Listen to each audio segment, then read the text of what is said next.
Donc cette femme-là n'a rien compris. Elle n'a absolument pas au fait des bienfaits du sport, elle est complètement à côté de ses pompes.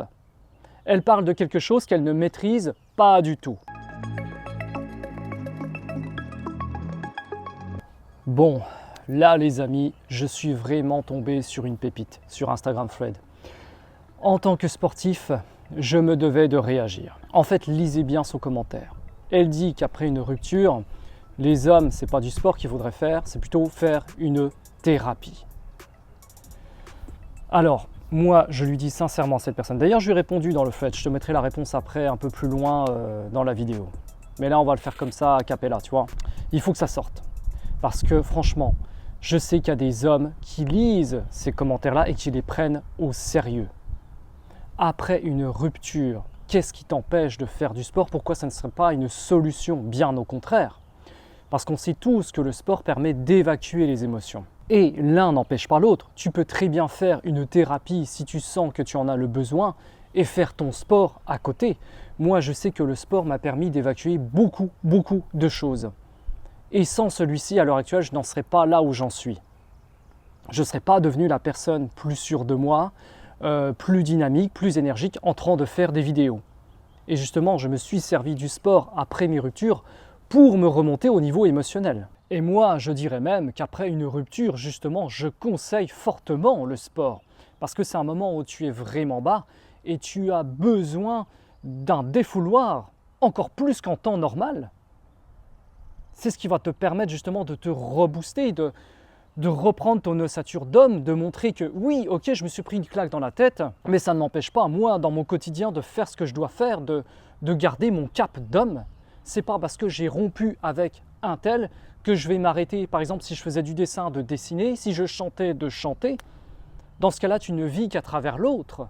C'est l'autre qui te dirige comme une marionnette, peu importe l'amour qu'il y avait, ça n'a rien à voir.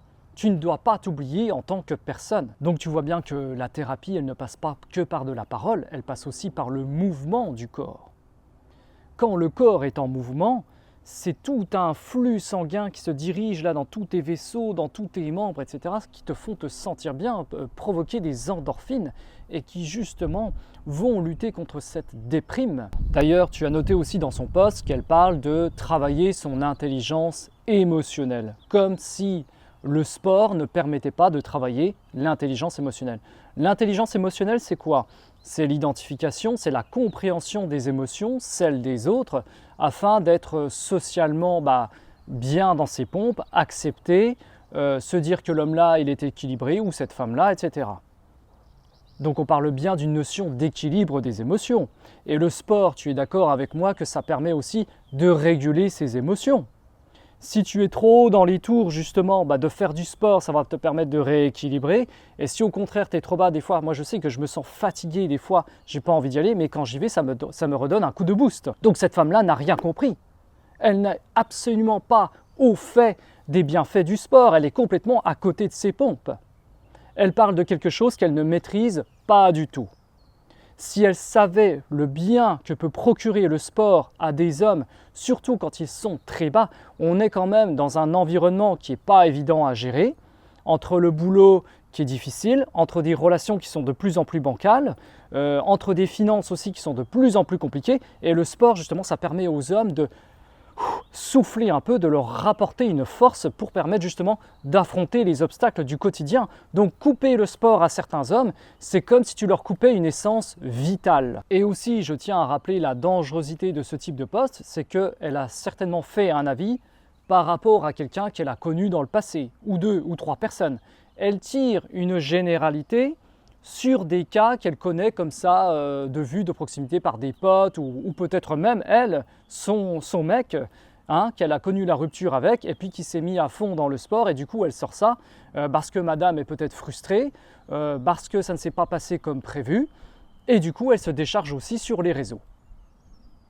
Moi, je dis, quand tu avances quelque chose, il faut essayer dans la mesure du possible justement de citer des sources, de voir des études, des statistiques, etc. On ne balance pas comme ça des trucs au hasard.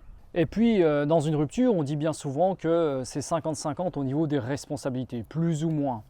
Donc elle, certainement, si elle est concernée par cette situation, elle a certainement aussi des choses à revoir. Il n'y a pas que le mec, c'est les deux parties. Donc peut-être qu'elle aussi, elle ferait bien d'entamer une thérapie parce qu'elle a peut-être des choses dans son comportement, dans son quotidien qui ne vont pas et qui ont fait que le couple a lâché tout simplement. Conseiller à des hommes d'arrêter le sport, c'est comme si tu leur disais de retirer les protéines, les glucides ou les graisses de leur alimentation. Tu enlèves un pilier. Un homme se doit au minimum, je dis bien mais vraiment au minimum du minimum, c'est marcher 30 minutes par jour.